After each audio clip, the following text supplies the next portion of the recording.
Welcome back to Constitution Hill this morning, broadcasting ahead of a signing of a memorandum that a lot of civil organizations and political parties are going to be gathering here this morning to sign, just to ensure that they, I suppose, get back to basics, bring back the ethics when it comes to politics and everything that has to do with the local elections in 2016 as well. Well, we were standing a lot higher when you first came to us during the previous hour on the program, but now we've actually moved into where the women's prison was. And I tell you, when you just walk in here, it's if you've never visited Constitution Hill, I beg you to please come and have a look at this place.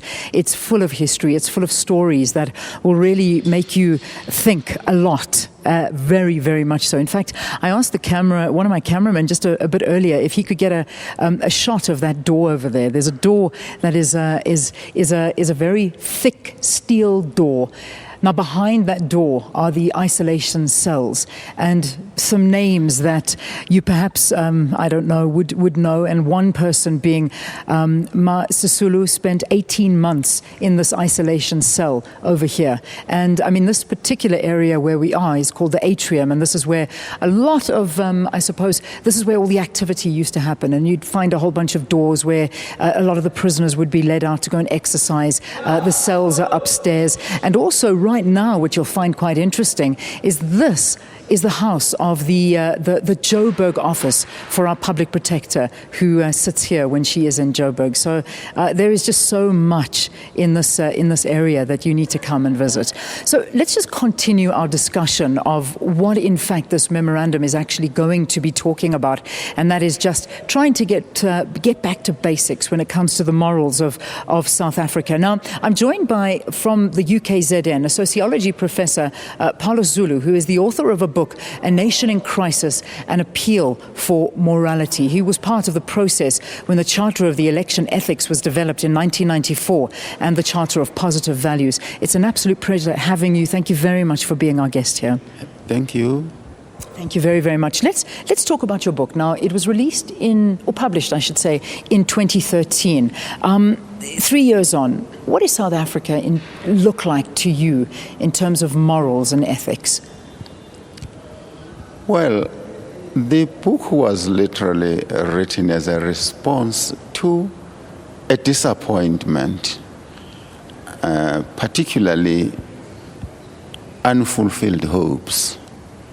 When we went into 1994, we were full of hope, expectations.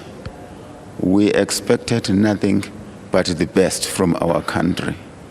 We had come from the debris of apartheid, and we thought that we were taking a one-way process that would never take us back. We would never experience pain, poverty, deprivation, and the rest. In a sense, we achieved, and we have achieved quite a lot. In a sense, there have been growing inequalities. There has been disappointment with the performance of our public representatives. There are unfulfilled hopes, and they are a product of the human agency rather than a product of natural forces. So doing something today, coming together with all political parties and coming together to sign a memorandum to try and get back to basics, to try and bring up the moral values, is this something that can help? It should. We live on hope, but not only on hope. We expect that there has to be courage to start with. We have to confront the issues, and we cannot confront the issues and the situation unless we go back to the basics and stipulate yardsticks, what we expect from our good South Africa. Yeah. When we look at a leader, and there are going to be leaders that are going to be filling up this room in a short while. I think from about 9 o'clock we'll see that this actually begins. In your opinion, what makes a good leader? What do we as the voting public want from a leader? First of all, a vision of a good society. If one does not have that vision, then surely the leadership is not there. Particularly in a nascent democracy, particularly in a developing country, one has to have a vision, a bigger vision of what society should look like, not of what individuals should look like, but of what society should look like. Yeah. We also talk about political parties, and that's one thing, but we can also talk about, I suppose, that the moral decay of society as well. And that's something, I mean, Father and myself have been having quite in-depth conversations this morning about just what's happening outside of, politics. I mean, we keep talking about politics, which is one thing, but we talk about the normal South African and the South African, the rate of crime in the country, the acts that are committed by criminals. This is getting down to the basics of morals that have just gone, and that family circle seems to have vanished as well, which is a big problem. I mean, do you have any views on this? Yeah. Let's start this way. Politics or politicians, to a great extent, are products of a society that they come from. It's more or less a cycle of a chain in the chain of events. However, they have this power to allocate and distribute public goods.